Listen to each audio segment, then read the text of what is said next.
नमस्कार दोस्तों, आपका मेरे YouTube चैनल में स्वागत है। आज मैं आपको दशहरे की कथा सुनाने जा रही हूँ। हमारे देश में दशहरे का त्यौहार बड़े धूमधाम से मनाया जाता है।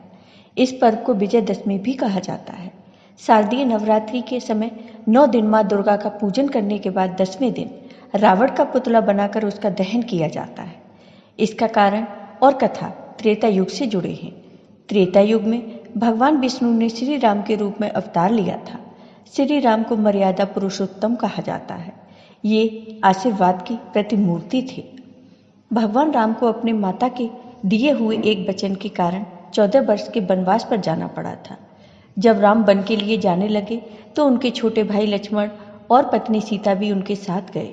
वन में श्री राम को देखकर लंका के राजा रावण की बहन शूर्पणखा श्री राम पर मोहित हो गई और उसने श्री राम के सामने विवाह का प्रस्ताव रखा।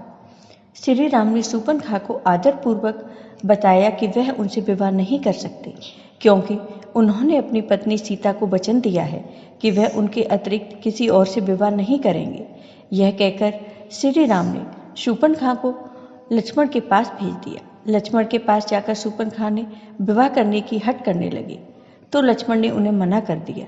इस पर शूर्पणखा नहीं मानी तो लक्ष्मण ने क्रोधित होकर उसके नाक कान काट दिए। रोती हुई शूर्पणखा अपने भाई रावण के पास पहुंची और उसे राम और लक्ष्मण के बारे में बताया। तब रावण ने छल से माता सीता का हरण कर लिया। फिर राम भक्त हनुमान ने माता सीता की खोज की। बहुत समझाने के बाद भी जब रावण माता सीता को ससम्मान श्री राम के पास भेजने के लिए तैयार नहीं हुआ तो श्री राम ने उसका वध कर दिया और माता सीता को लंका से वापस ले आए। श्री राम ने जिस दिन रावण का वध किया उस दिन शारदीय नवरात्र की 10वीं तिथि थी।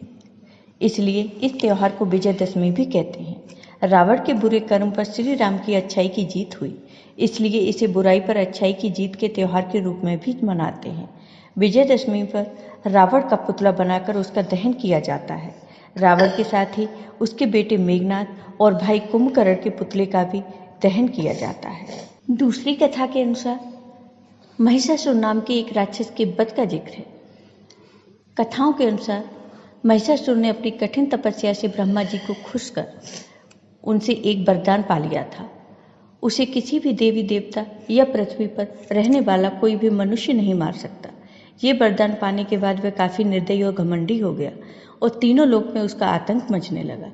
वह देवताओं पर आक्रमण करता और उन्हें युद्ध में हराकर उनके क्षेत्र पर कब्जा कर लेता।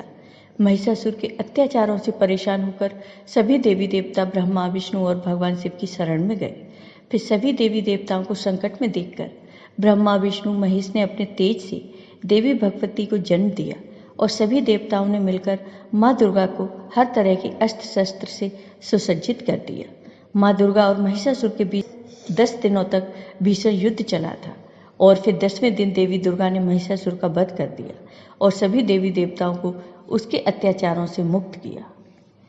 आपको ये वीडियो पसंद आया हो तो लाइक कीजिए, शेयर कीजिए और मेरे चैनल को सब्सक्राइब कीजिए। साथ ही बेल आइकॉन पर क्लिक जरूर कीजिए, जिससे हमारे वीडियो के नोटिफिकेशन आपको मिलते रहें। धन्यवाद।